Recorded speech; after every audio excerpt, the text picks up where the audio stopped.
Hello, crafty friends. It's Jess from jesscrafts.com, and today I'm here to share another Doodlebug paper pad video with you. So, I used the Doodlebug Pumpkin Party paper pad, which is their Halloween collection from 2018.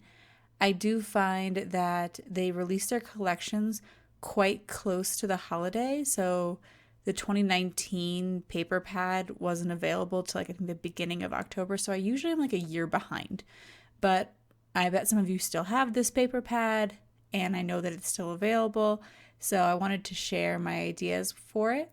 And I also know that a lot of these ideas can be used for other Doodlebug paper pads. So to get started, I cut apart these little images from one of the papers, and basically these are tiny. They are 1.5 by 1 inch. No, like 1.5 by 2 inches. They're really small because there's a bunch of them on one little 6x6 piece of paper. And when they're on a 12 by 12 piece of paper, it makes sense. They're like the size for Project Life or whatever. So when they scale them down, though, they become really tiny.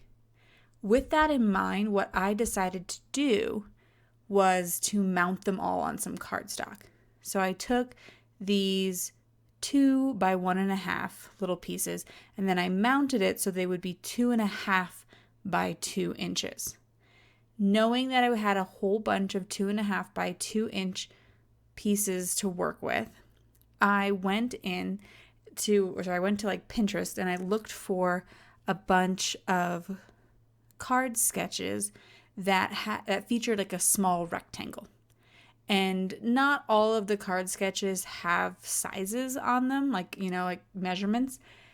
And in fact, I think none of these initial ones did. I just sort of guessed at them because they had rectangles. And I think I personally kind of prefer them not to have the measurements because it can be distracting, but I also see how it can be helpful for some people.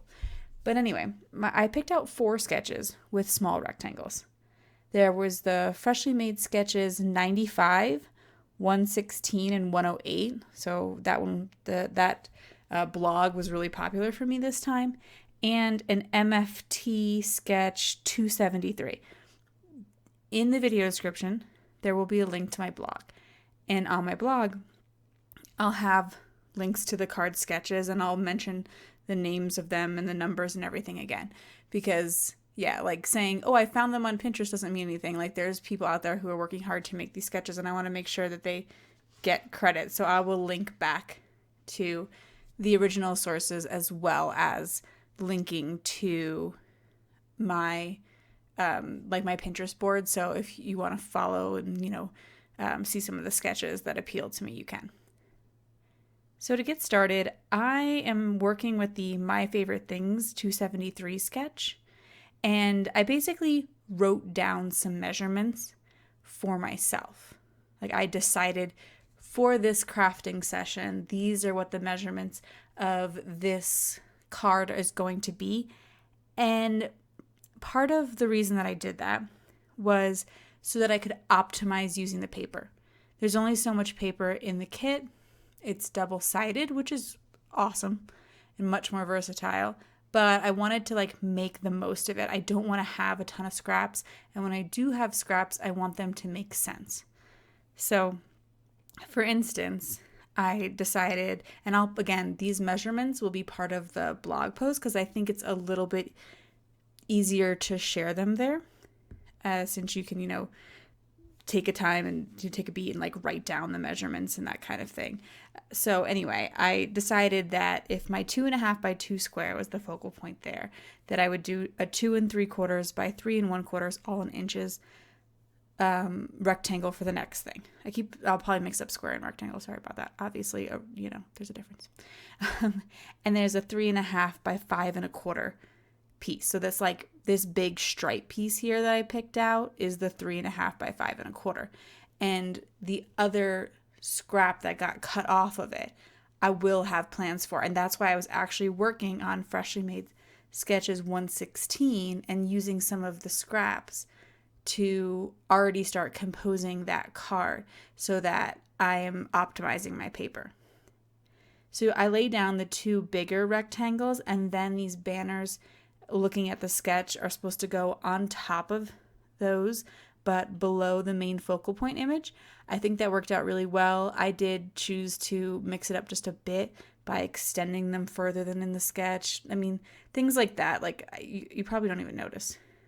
But I've talked about using sketches before, and I'm a big proponent of like, use them for inspiration, but don't feel too locked into them. So that I cut out my banners with stitched flags, or like stitched banners from Cat Scrappiness.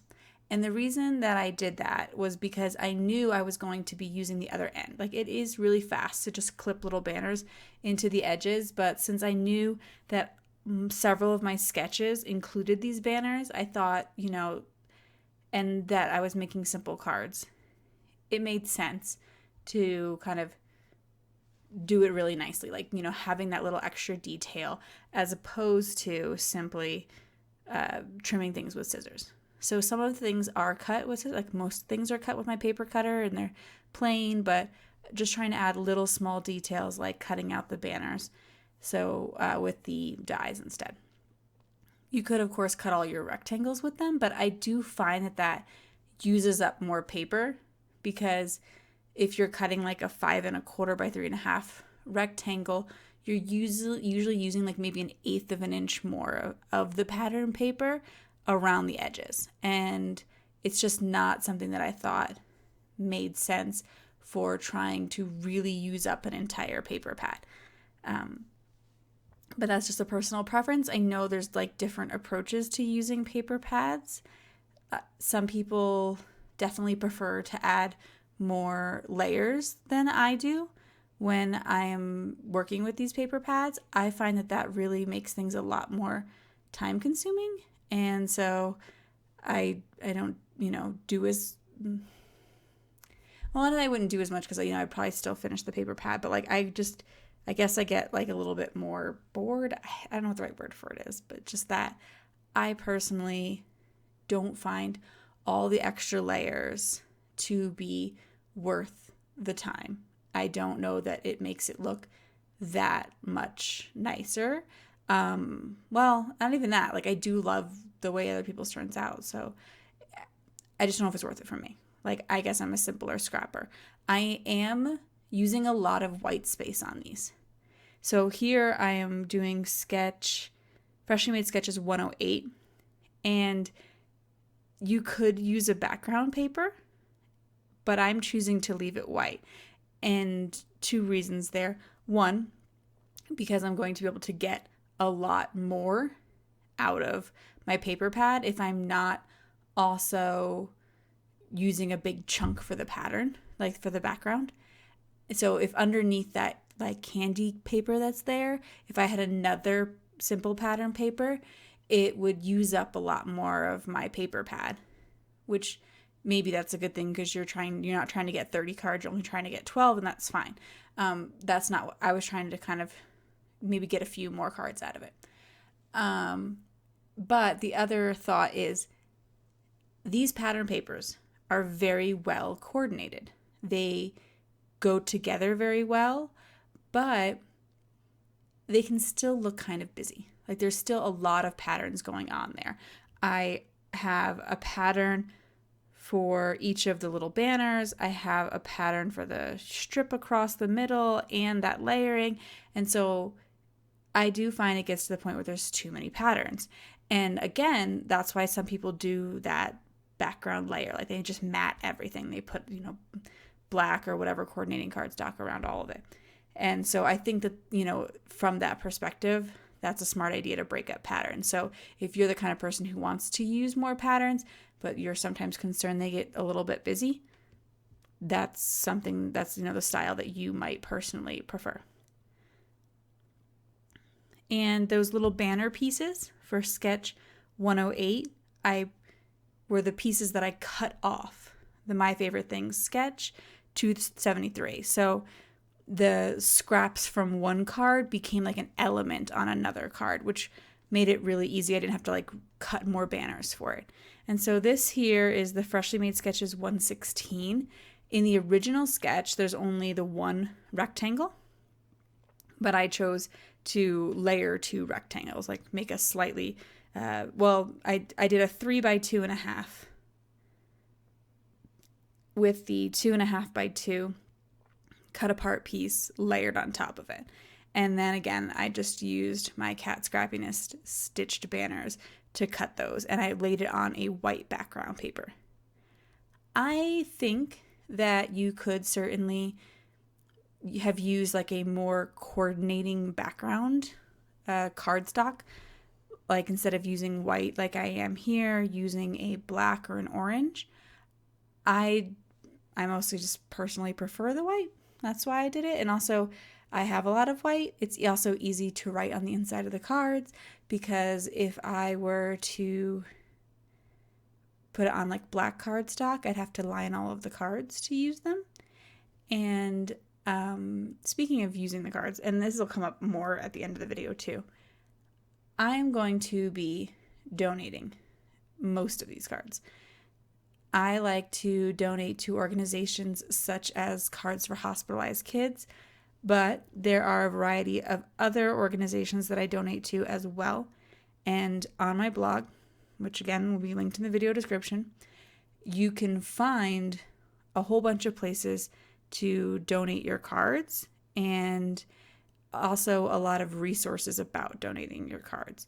So I'll link you, like if they say, here's how, like what kinds of cards we're looking for, what kinds of messages we're looking for, I'll link that up. But I also include jokes on there, because when I donate these cards for kids, I like to have jokes inside of them.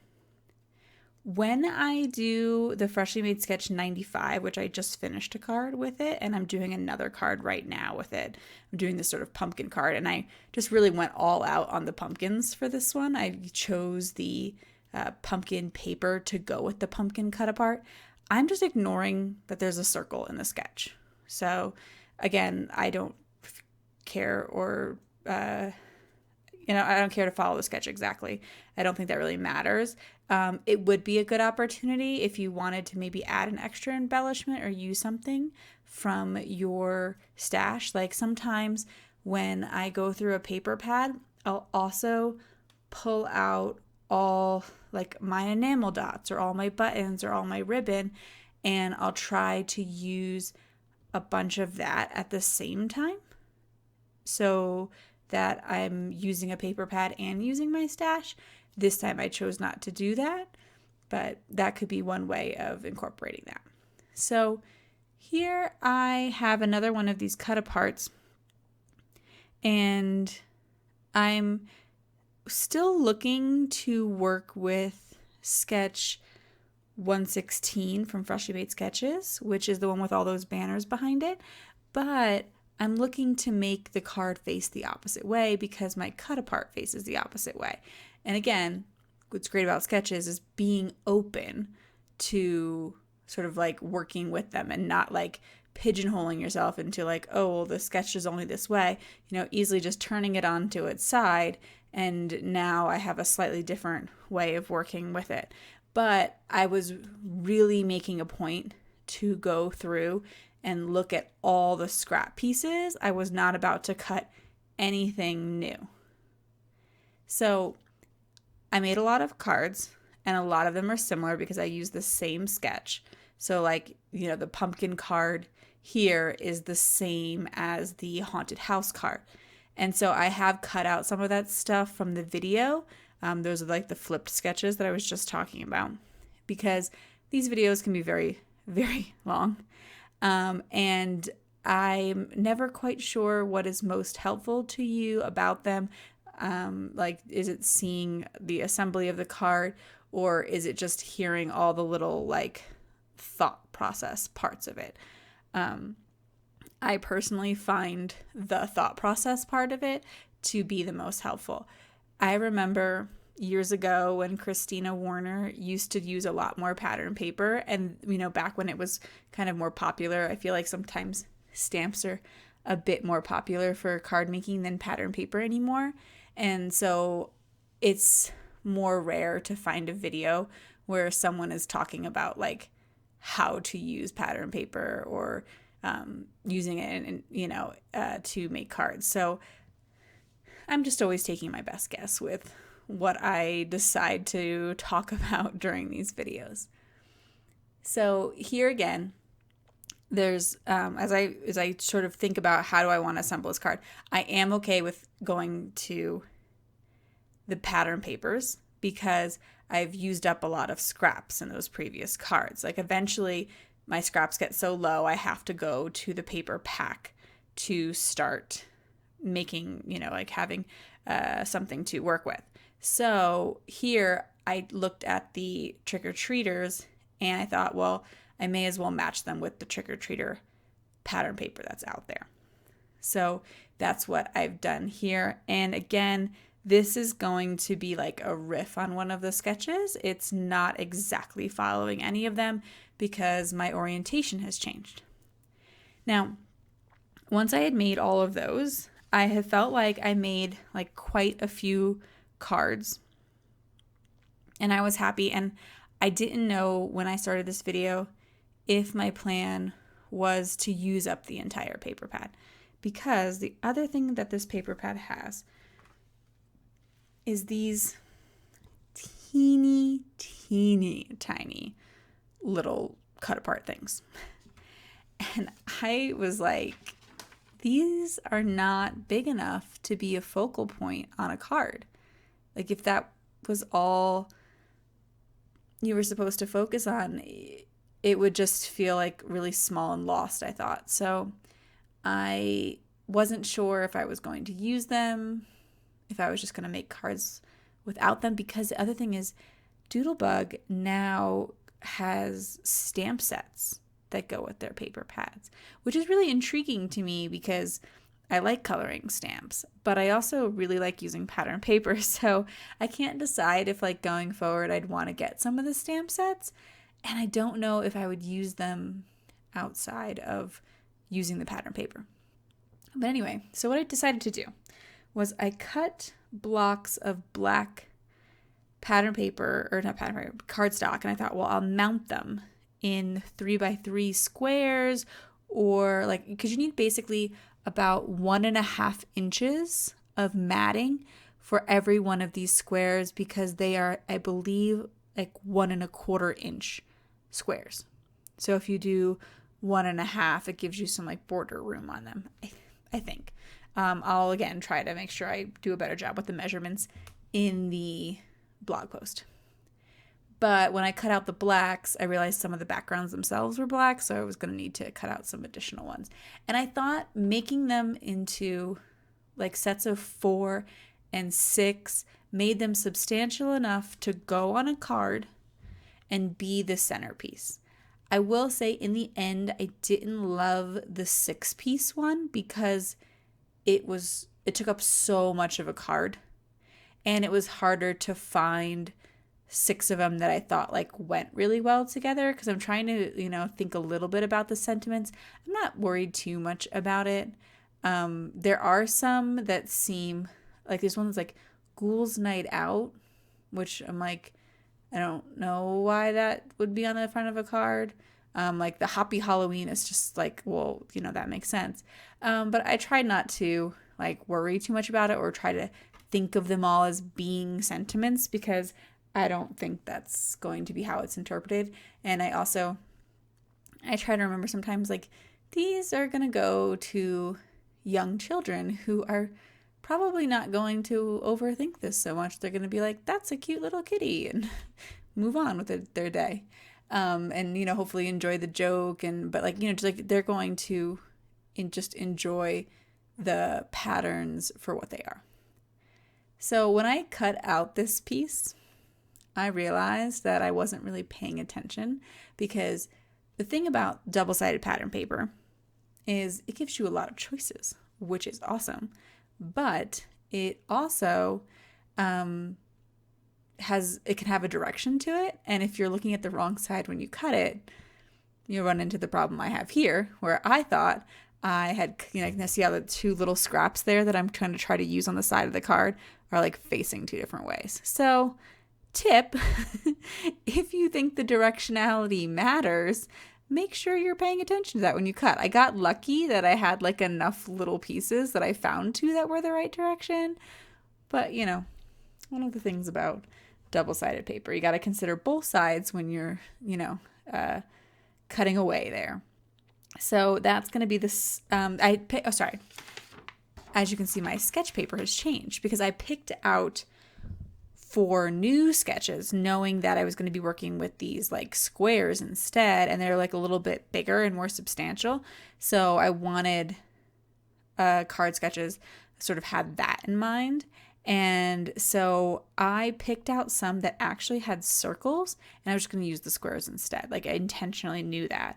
I just wanted them to be sort of like the appropriate size. And so I'll link them again, but I have Sweet Sunday Sketch 268, 186, Viva la Verve, I don't know, May 2018 sketch, and one that I can't read right now, but again, I will definitely link that as well as my Pinterest board so that you can, get some inspiration. I did lean towards very basic sketches, again, that didn't call for like a ton of pattern paper, like knowing that I'd leave some white space behind with them, just because I knew I was kind of limited in how much pattern paper I had left. I wrote down measurements again. The Viva la Verve sketch did have them though, and I wrote them down mostly just for my reference, for thinking about like, well, if I cut this one piece 4x4, then I'm leaving 2 inches that I can then turn into something I need for the other card. So like, for example, on one of the sketches, there's a 4x4 square. That's going to leave me with 2 by 6 inches and 2 by 4 inches. There's a strip on a different sketch that's like about 2 inches wide that becomes like a banner down it. So I know the scrap from that 4x4, that 2x6 scrap, is going to be directly used on another card. And so I can think about how to incorporate them together and like, match those patterns up. I am using some dimension here and there, like behind these like little 4x4 square decorative pieces that I'm laying down. I am putting dimensionals behind them, and you can see those white dimensionals right there on the back of that piece. But as I've mentioned in several videos, and I know those of you who watch one of these tend to watch others, but I always like to just mention this little trick in case it's helpful. I don't really buy foam tape anymore. Instead, I've just decided that what I'm going to do is take my thick white cardstock scraps, because I use Recollections 110-pound cardstock from Michaels for all of my backgrounds, for my Copic coloring, for everything. I know a lot of people use Nina. I don't have a problem with Nina. I can get the Recollections cheap, and it's what I'm used to. Like, I learned to color on it, so it works for me. So anyway, I take all my scraps of it and I double layer them, and it creates like just a tiny bit of dimension. And so that's what I use. And it's not even always scraps of like the good cardstock. It's also sometimes like scraps of random white cardstock that I've been mailed, like, like a junk mail kind of stuff. Or like here, I use some of the black pieces, like when I cut off these squares, and at the end I may have had like these little offcuts of the black cardstock. I just immediately turned them into these dimensionals, so that way I don't have little cardstock scraps everywhere in my craft room, but I'm also not throwing them out. I'm just immediately turning them into dimensionals. So hopefully that tip could be helpful for some. I've heard people, like plenty of people was like, I just use whatever random cardboard is in my recycling bin. And I'm like, good for you, because We only have so much budget for crafting supplies, so we don't want to be using it on foam tape if we don't need to. So here is where I use that like big 2x3 piece, and I think you can tell like it takes up like the whole card. Like there's not much else going on. It's kind of where I'm using the Sweet Sunday sketch. Like that was the thought process behind this. And I used another layer of black cardstock because it was requiring such large pieces, and I didn't want to use up a piece, like, because that black cardstock like only pokes out that teeny tiny bit on the edges. I certainly did not want to use a whole big sheet of pattern paper from my paper collection for that. So, think about how if you're really only going to see tiny bits, how you might be able to use cardstock. Also, something I didn't do this time, but I have done in the past and you could do, is so that you didn't feel like you wasted all that black cardstock, because again, it's just teeny tiny bits sticking out.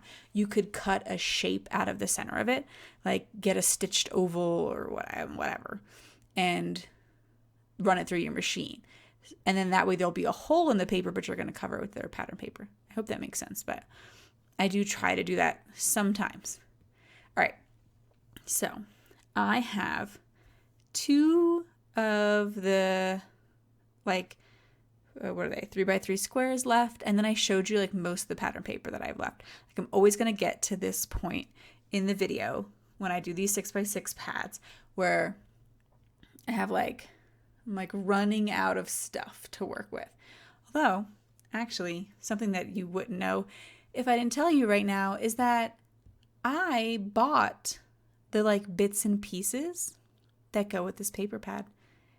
And they're like little cut out images of the trick-or-treaters and all kinds of really, really adorable things. But I didn't actually use them because there was all these little cut aparts from the thing. So they're so cute and I'm always tempted to buy them. And I did this time and I still didn't even use them. So, I mean, I encourage you to buy whatever you enjoy for your crafting needs. But I will say something that I love about Doodlebug, despite the fact that they offer stamps and stickers and everything to go with their kits. A 6x6 paper pad and some extra cardstock is usually enough to make a whole bunch of cards. You really don't need a lot of supplies. So, again, buy what you love and enjoy. But if you're like the kind of person who's like, I want to craft on a budget, 6x6 paper pads from Doodlebug always seem to do it for me. So here again, it's literally everything that is left in this pattern paper. There's this I Put a Spell on You, which somehow didn't get used in the first bit where I was making these. And I'm like, so as I go through this, as I try to figure out like what am I gonna to do with these last few, I consider, well, are there any scraps that are like a big chunk size? And I see that there is this haunted house paper still, and I see that there is a pretty substantial wide piece of this orange striped paper. So I decide I can kind of work with that, and then I'll start using scraps more. But that's a pretty good amount of things to work with for a design.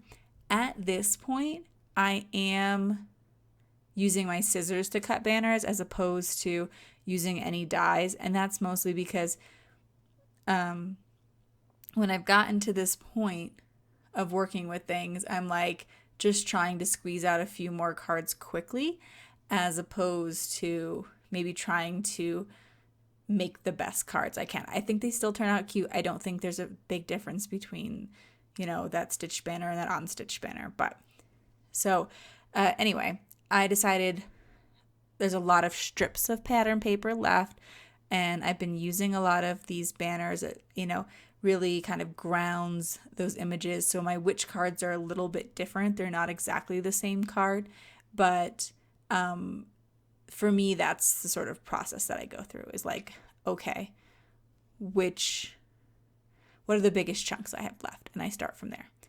Here, this one says Halloween Party. And I was just like, that to me doesn't seem like a sentiment for the front of a card. So I decided that instead I would cut it down. And so now these are going on little 2x2 squares and just cut off the word party.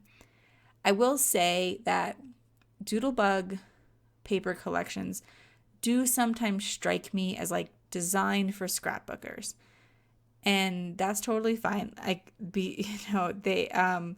There's not much difference between the kind of design for a scrapbooker versus a card maker. But like, that Halloween party card with, and it's bigger 3x4 form or whatever it would be on the 12x12 pattern paper, because these are all just their 12x12 designs are just scaled down for the 6x6 pad. They're not really changed in any way. So like that might be like the perfect embellishment to finish off your scrapbook page, but might not make very much sense at all for your card. And so I have found ways to work around those sentiments in many other videos as well. Here, it was easy enough to just cut it off. But something else that I've done is like cover it with a sticker or like stamp a sentiment on a like a banner or something and just cover it. So, I will sometimes like kind of save those for last, but don't let them discourage you. Don't let them, yourself like, well, what am I going to do with this? There are usually little ways around it and you can still get those pieces used. So now I'm really at the point where I am just like combining little chunks of paper that I find. Here, that one actually that I just put behind it with the little circles all over it, there is a sentiment on the other side. And I forget what it says, but it was another one of those ones where I was like, does that really make sense? And so they are double-sided. If you find a sentiment that you don't like in one of their little cut-apart pieces, you turn it over and you have a little chunk of pattern paper that are perfect for these scrap cards. So here, literally just layering down chunks and thinking about, which patterns make sense together. I don't want it to be too busy. And one way that I'm dealing with that is by leaving a lot of white space on the card. And so those are my last two cards. They're just literal, like, here I'm just using these chunks of scrap. I still have a pile of scraps. And I'll show you what I do with those in just a second.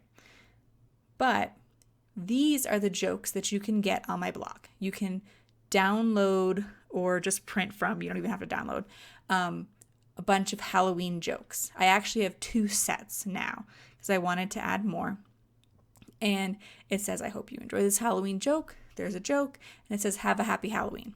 And so you'll see that what I do is I basically cut those apart and I glue it on the inside of the card. I use my tape runner for everything because I just buy the tape runner refills in bulk, and that works for me. So I tape that down and then I'll like sign it later. I'll sign a whole bunch of them later. But what I decided to do for all of these teeny tiny scraps that are in that pile next to me is I'm just going to glue them on the inside. Like I'm just going to have a little pattern paper surprise on the inside of a bunch of these cards. So there's a whole bunch of strips, and you could probably still make a card with these if that is more your jam. But I thought, well, why not just add a little something inside the cards? And then that way I also don't have to worry about like having a super busy weird scrap card or whatever. I'm just going to keep doing that because I have 30 cards. So all these scraps, they're going to get used up. I'm going to make banners with some of them. I'm going to layer some behind the jokes. I'm going to, keep some at the top and bottom like I was doing. Like just all kinds of little random things. Now, if that's not your jam, just recycle that little tiny pile that's left. If that's all you have from a 6x6 paper pad, good on you for like using it up, because I mean, how many pattern paper pads do I have in this craft room that I've never used up? So if that's all I had, I really wouldn't feel bad about getting rid of it. But I just thought that the people that I was donating these cards for, that like it would be a fun little something in the extra, or sorry, on the inside. And so I think that's something that I'll plan to do in the future, and I haven't always talked about in my 6x6 videos. So it was something basically new that I tried this time. And I also get a lot of people say, well, what do you do with the inside of your cards when you donate them? And so I did want to show you that process briefly, that I'm just essentially putting the jokes inside of them. And